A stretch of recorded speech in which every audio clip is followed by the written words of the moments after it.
Welcome back to Rink Rap, presented by Forever Blueshirts. I'm Jim Cerny, joined by, I was going to call him an old friend, but then he'll get all angry at me because I'm tossing around the old word.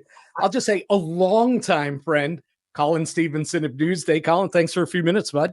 Oh yeah, no, my pleasure. Thanks for having me. And I am old. I do identify as old because I just had a birthday like last week, actually about a week ago today. So, yeah, another year older, man. It happens. So I've known you this long, and I didn't know that we were like weeks apart in birthdays. I'm January 17th. What are you? 27th. Look at that.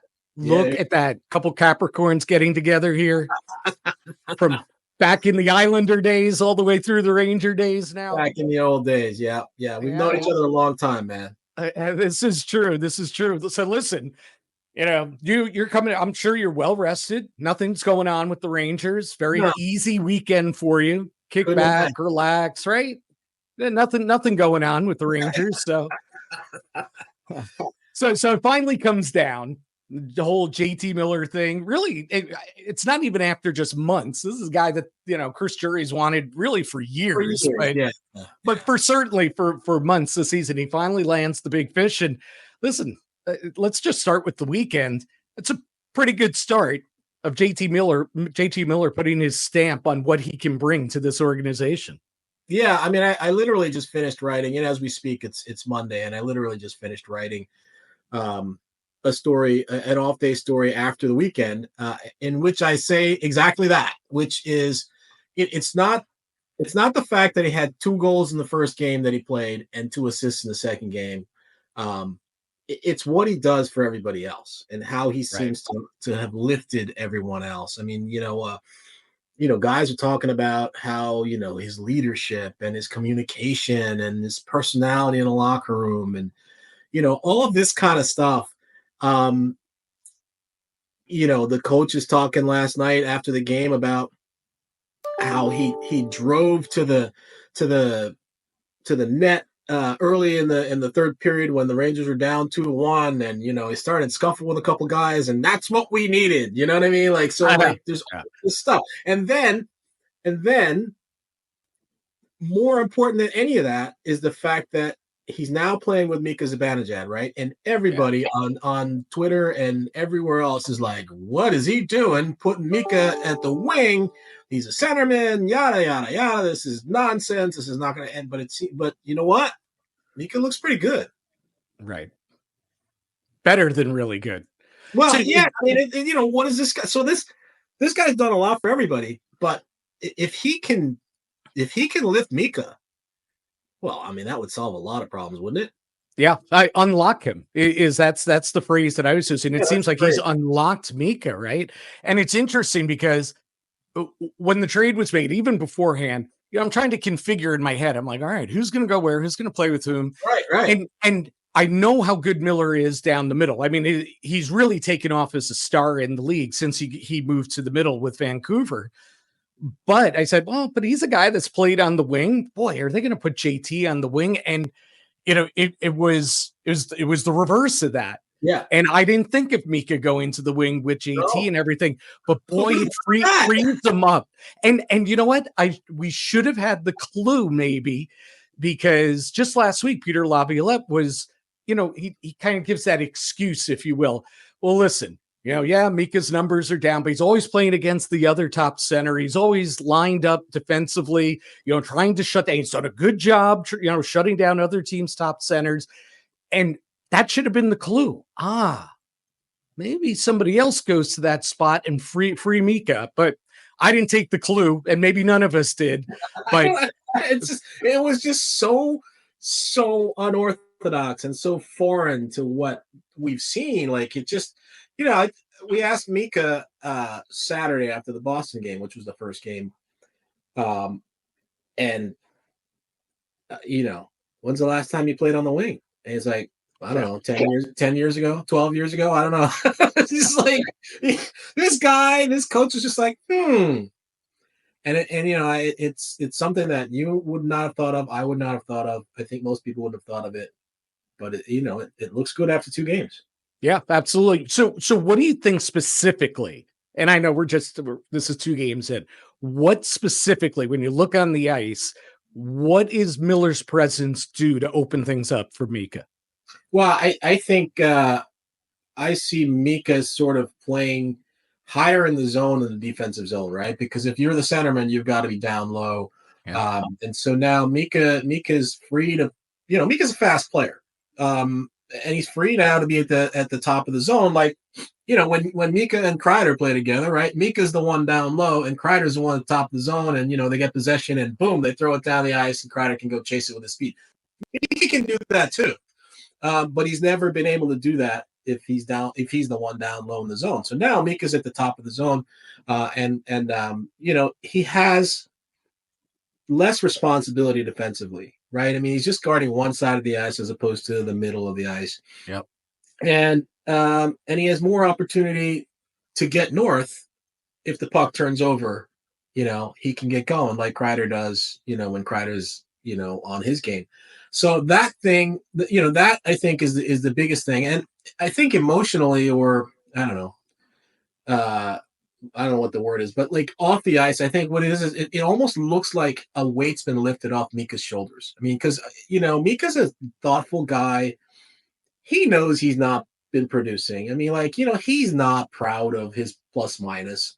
And I think all of that weighs on him. And Mika's always, he's always matched up against the other team's top guy. He did a really good job.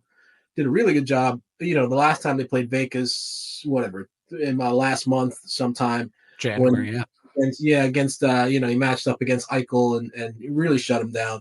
So that, I think, is Mika's thing is, if I'm not going to score, at least I'm not going to let the other guy score. And I think maybe he's been thinking too defensively and not offensively enough. And I just think it relieves pressure off of him to think that way. And now he can be a little bit freer. He has a little bit less responsibility. And then the other thing too, and it's 2 games, so none of us should take this, too seriously as of yet. But, on the faceoffs, they seem to be making a big deal about the faceoff. Now you have Mika's a right-handed shot, right? JT Miller's a left-handed shot. So it allows them they've been switching off on faceoffs. Yep. I mean, if the faceoff's in the left circle, Miller takes it. If it's in the right circle, Mika takes it. And Mika's been really good on faceoffs in the last 2 games. I mean, both of them went 2 for 3 essentially, right? I mean, I think Miller was 8 for 12 against Vegas and Mika was 6 for 9. So that they're both rocking at 66%. And again, very ultra small sample size, but if they can do this, if they can trade off faceoffs, and then maybe, as Peter Laviolette says, they kind of take, whoever takes the faceoff is a center on that shift, essentially, Right. And so if they can trade off faceoffs and then trade off defensive responsibilities, and they can almost free each other up a little bit, it should work for both of them. Yeah. And of course that's the on ice JT Miller. It's incredible. Now I was there. I was there the day JT was drafted. I was there through the trials and tribulations of his first few years with the organization, which were pretty rocky, to be honest. Yeah. And then, then he started to mature into a little bit of a better player and everything. But he was always a tough personality. He's a tough personality, is the polite way to put it. Okay. Yeah, I'm looking forward to it. Nobody was crying tears when he was traded to Tampa. Now, they may not have liked the trade. Wait, we're trading McDonough and JT for who? I get it. It was a terrible trade. But nobody was like crying rivers about, JT Miller's leaving town. Now, I get it. He's developed, he's matured and all that. But to me, it's ironic that they're getting this guy back. And half the reason why they're getting back is the personality. We need him in the locker room. And it used to be, JT, coaches like AB would just roll his eyes about this. Oh, yeah, he's just JT. Everybody was like that around him. And now, here he is. And I get it. He matures and all that. And he's turned into a great player, too. So he's a more respected voice. But that he brings this edge that, to me, I've called this group a vanilla group for a long time. There's some great players there. Adam Fox is a great player, right? Mika, when he's on, he's a great player at Panarin. Go through the list. There's a lot of vanilla in that room. Vinny Trocheck probably not being that one of those guys. So getting that non-vanilla, using that phrase over and over again, is so crucial to the equation here of acquiring JT Miller. And I know it's probably not something you can see right away, but I think over time, that's going to be a huge part of like changing the atmosphere around this team and changing the room and ultimately changing the core of this team, which obviously is taking a huge change this season so far.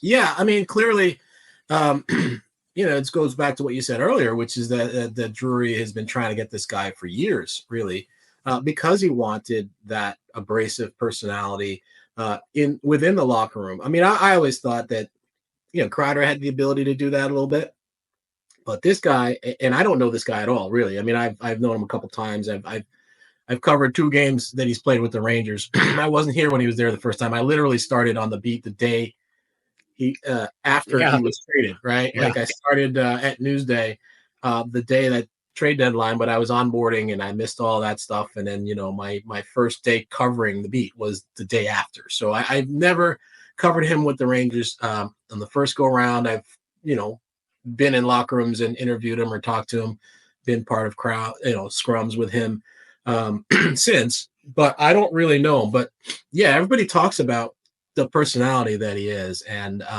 they do seem to feel like it's something that they needed. Now, I wonder the way, because I'm a nice guy and you're a nice guy, and I don't want any drama in my life.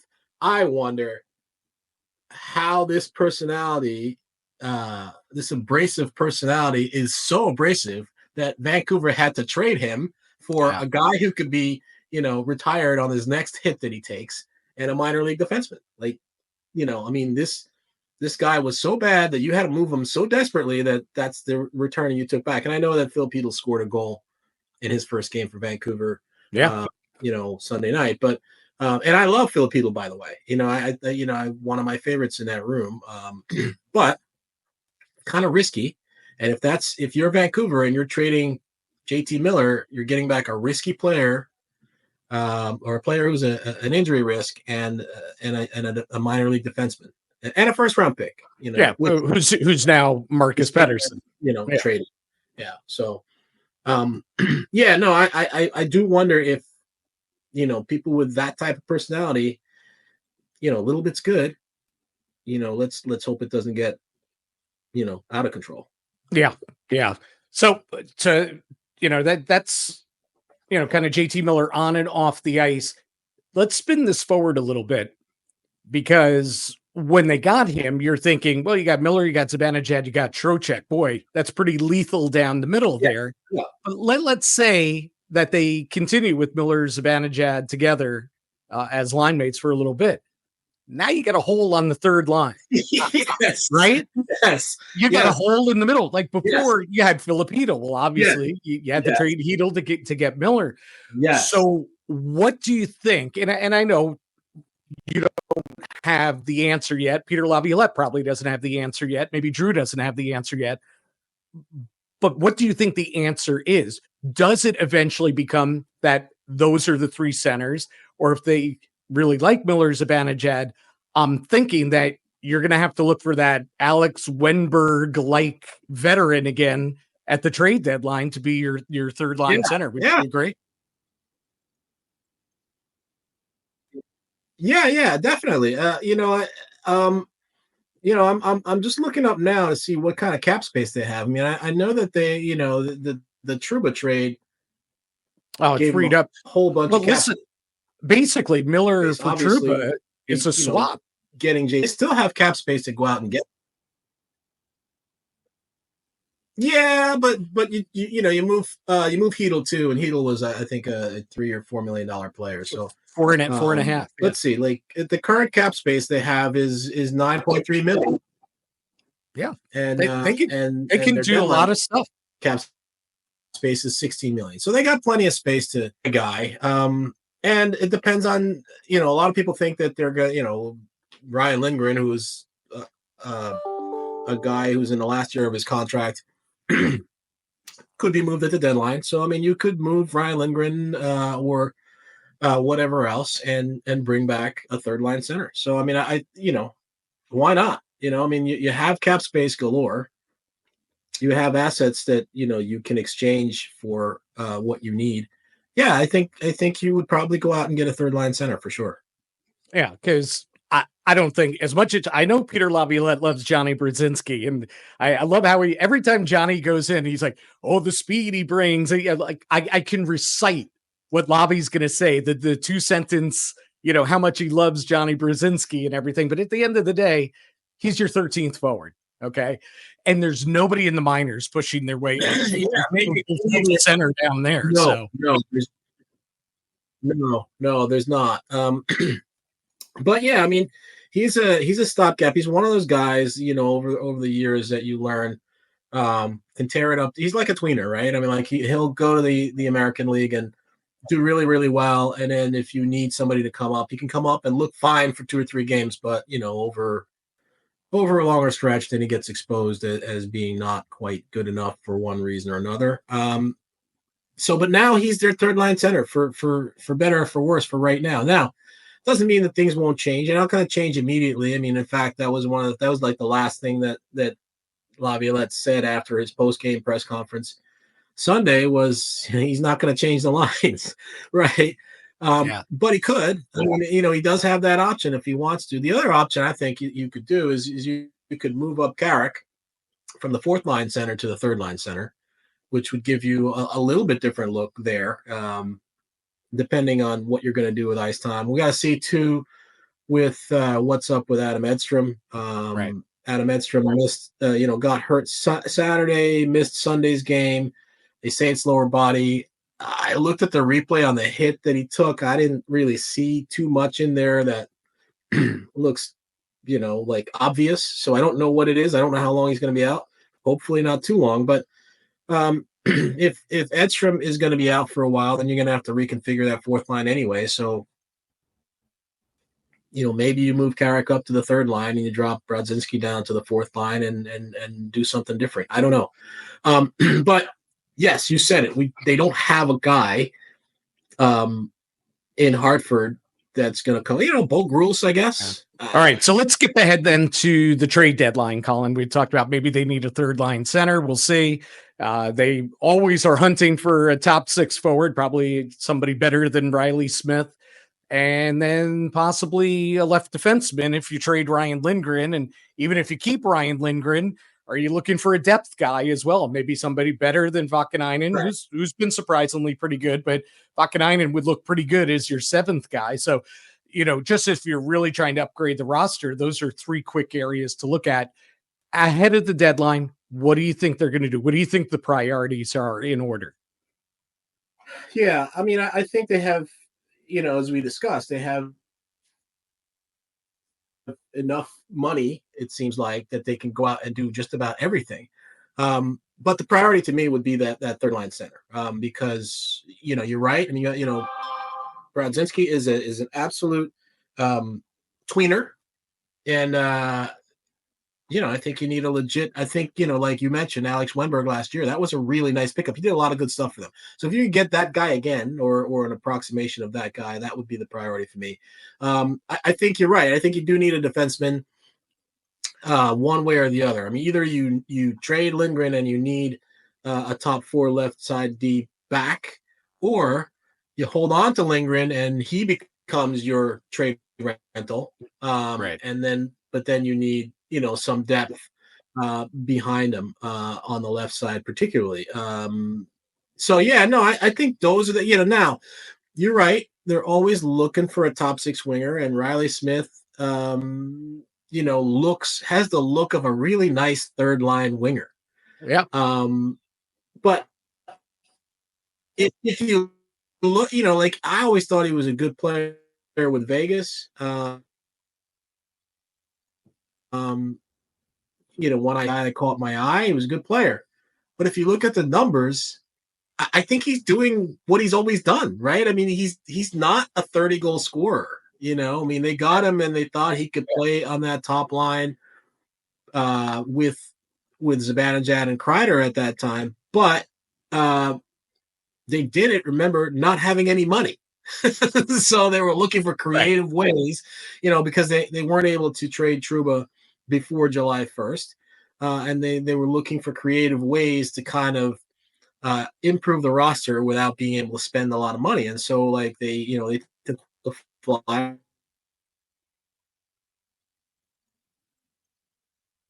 on Riley. He's been a nice player. I mean, I still like him. I like what he does for them. He's just not a top line winger, right? I mean, he would be great as a third line winger or a middle six guy or something like that, checking line winger or something like that. But if you want to upgrade and get a legit goal scorer to play, with either with Miller if you move Zibanejad back to center, or with Trocheck, if you keep Zibanejad where he is, then yeah, I mean, I would do that. I mean, I don't know who's out there that's available. I mean, I would love to see Frank Vetrano come back, but he's signed. I don't think that's happening. So I don't know. I don't know who's out there yet. I haven't done the research on it, but I'm sure a lot of names out there will pop up in the next month or so. All right, quick final one regarding the trade deadline. It's funny, and I ask every guest that's been on the past few weeks here, what do you think? Ryan Lingren going to survive past the deadline? Ryan Lingren not? Because pretty much everybody's in agreement that this is going to be the final rodeo for him here with the Rangers when he becomes an unrestricted free agent next year. The question is it now before the deadline, or will he play out the rest of the regular season? That said, what's your take? And what would you do as GM? Would you try and move him now? Would you try and keep him? You don't want to upset the apple cart with Adam Fox or whatever the case might be. What would you do, and what do you think will be done? Well, so I think based on what we've seen from Drury, I think that Lindgren's going to stay. Look, we all thought he was going to trade Kakko last year at the deadline, and he didn't. We thought he was going to, I mean, we thought he was going to trade him over the summer, and he didn't. But I get it. Like, he probably wasn't getting fair return or what he considered to be worthwhile return to trade him in the summer. But we thought, he could have gone somewhere at the deadline and been a part of a package that might have brought you back. Maybe not a Gensel. I don't know. I don't know if the ask was too high for him, but he could have gotten you back something, and he held on to him. So I feel like Drury's probably going to hold on to Lindgren because, again, if you trade Lindgren, you have to replace him. Like, Absolutely. You then need to get a top pair lefty or a top four lefty. And I don't know that guy's out there. So I think you probably want to hold on to me. I'm reminded of the 2020, 2019-20. Remember that they were starting to look and they were making a push, and Kreider was in the last year of his contract and Jesper Fast was in the last year of his contract, and they signed Kreider and they didn't sign Jesper Fast, and they just kept him, and he in effect was their rental. Right. And they let him walk at the end of the year. And I think similarly, that's probably the way to go with Lindgren. That's what I would do too. But I think also just looking at, what Drury has done in the past, he's not offloaded people at the deadline. He's added people at the deadline. So I don't see him trading Ryan Lindgren just to get a draft pick back. If you can trade Ryan Lindgren and get, as part of a bigger deal, and get back a left defenseman that you like better than Lindgren, and sure, yeah. But I don't see them trading Lindgren to get a second round pick or whatever. I'd see that he would have more value to them here than would a second round pick. Now, remember, and we haven't touched on this, but I'm just going to leave it here before we get off. You got some prospects that might be available after the college hockey season is over. One young Mr. Gabe Perreault, I don't know, but I would think most of these guys played 2 college years, and then they're looking to make the next step. And if Boston College were to say win the NCAA championship, I'd say it's a slam dunk if they win it. Then I would say Perot would probably want to sign, and he might be in the lineup the next day. So, watch out for that as well. But yeah, no, if you're asking about Lindgren specifically, I would say my guess would be that he would be here after the trade deadline. But then that's kind of my take too, especially because a lot of the guys that are out there, the available lefties, are in the same boat as him. They're going to be UFAs at the end of the year. So you're going to trade your guy for their guy, and the team that's probably trading, somebody that's going to be a rental, they're not looking for a rental back. No. So, right. So it doesn't quite make sense. And he's a comfortable fit here. Fox loves playing with him, and they have the whole history together. So it doesn't make sense unless somehow, some way you're getting a left side D, top 4D, that is going to be somebody with term.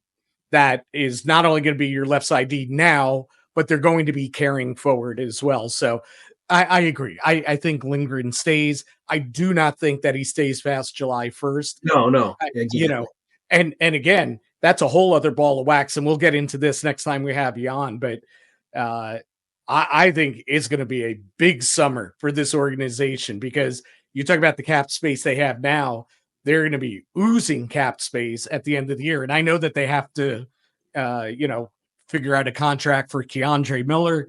But really, they can get some stuff done this offseason, some big stuff during free agency. So as now that Miller's happened, there's still more to come, I think, but I don't think there's going to be any more bombshells before the deadline.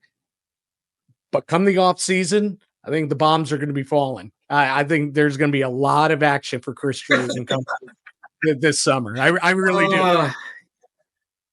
Which means I just like my summer. Yeah, see, I knew you were going to say, which means Colin Stephenson is going to have to work this summer, or at least through July 2nd or whatever, because these deals all get done in a couple days anyway. The mammoth deal. So look, don't hang your head. Vacation will come when it'll come. And listen, there for a while, you were going down a road of a Ranger team that was going to hand you vacation, early vacation. Oh, okay. Let's not count any chickens before they actually hatch, right? As we speak, they are still not yet into a playoff. Oh, yeah. So, it's entirely possible that, they don't make up the 5 points that they're behind right now. I do expect, looking at their roster, and now that they have JT Miller and they have, everybody else, Panarin, and if Mika's revived, and, they do still have Shesterkin. I do think that I like their chances of making up that ground and making the playoffs, but no doubt, you never know. Yeah, right.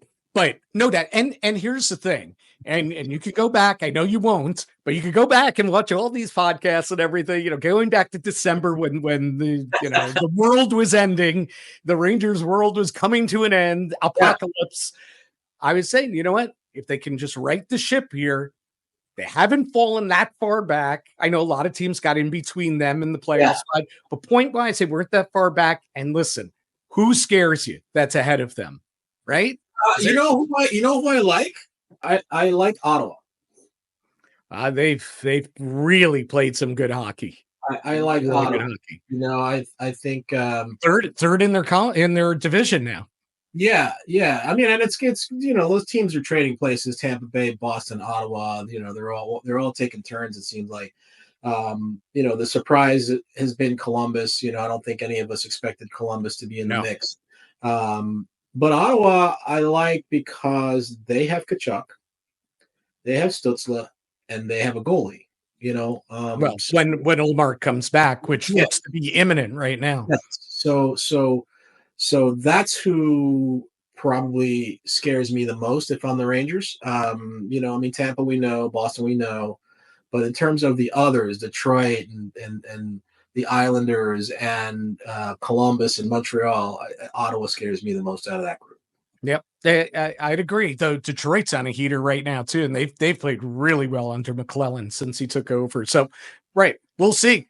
The Rangers got to be thinking that that this trade. They probably looked at their roster and they should, probably felt confident anyway that they could make their run.